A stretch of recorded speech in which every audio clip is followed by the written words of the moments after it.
groupe de presse prestigieux, Les Échos Le Parisien. Bonjour Gilles. Bonjour. Quelques mots sur Les Échos Le Parisien?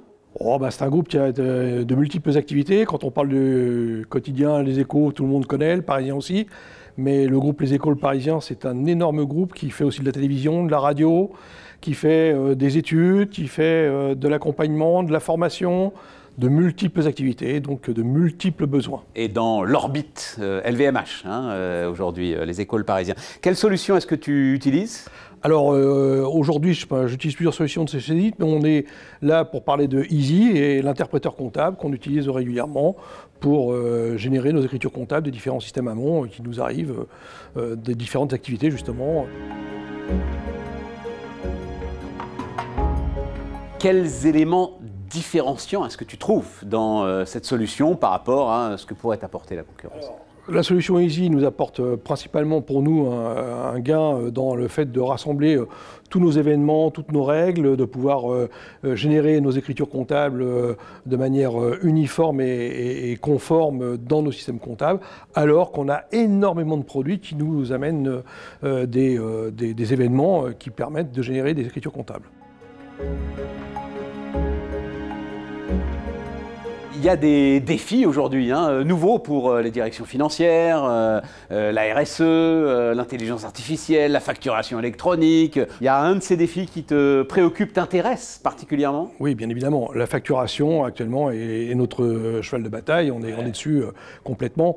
Le RSE aussi, le reste, l'IA bien sûr nous intéresse à plus d'un titre, mais pas vraiment dans ma partie, mais plus sur le côté journaliste où il y a beaucoup de questions sur l'IA. C'est vrai. Mais tout nous intéresse. Oui, mais il faut prioriser. Là, tu es aujourd'hui dans un sujet de priorisation qui est important. Et je me posais la question, quand j'entendais ce matin tout ce que les entreprises doivent faire aujourd'hui, mais quand est-ce qu'on s'occupe de notre business? En quoi est-ce que les solutions Cegid peuvent t'aider à relever ces défis, justement?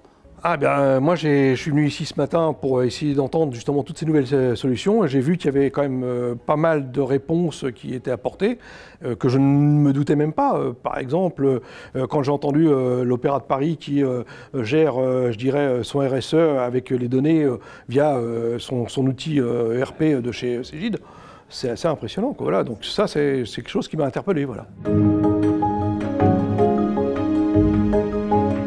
On a le petit chapeau. À l'intérieur de ce petit chapeau, il y a un certain nombre de vos sujets, des préoccupations des directions financières. Vas-y. J'en prends un, voilà. Premier, comme ça, réactivité. Réactivité. Qu'est-ce que ça t'inspire?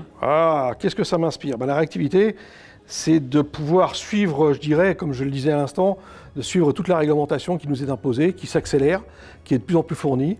C'est de pouvoir être au plus près de nos équipes et de pouvoir répondre le plus rapidement possible à leurs besoins, sachant que les besoins sont toujours aussi importants et qu'on développe tous nos produits, on crée des offres vis-à-vis de nos clients, il faut bien les respecter à tout moment. Mais donc ça veut dire que cette réactivité, c'est aussi celle de ton partenaire? Bien sûr. En l'occurrence, si on parle de Cegid. Oui. Et donc ça veut dire une proximité, notamment? Bien sûr, et c'est un accompagnement à nous aider par rapport à leur expérience vis-à-vis de d'autres clients, peut-être de nous dire, tiens, chez tel client, j'ai réussi à faire ça, ou on a traité tel et tel besoin, et on l'a fait comme ça. C'est aussi important d'avoir un partenaire qui a une vision assez importante et globale de tout ce qui se fait partout. Et qui sait être réactif. Tout à fait.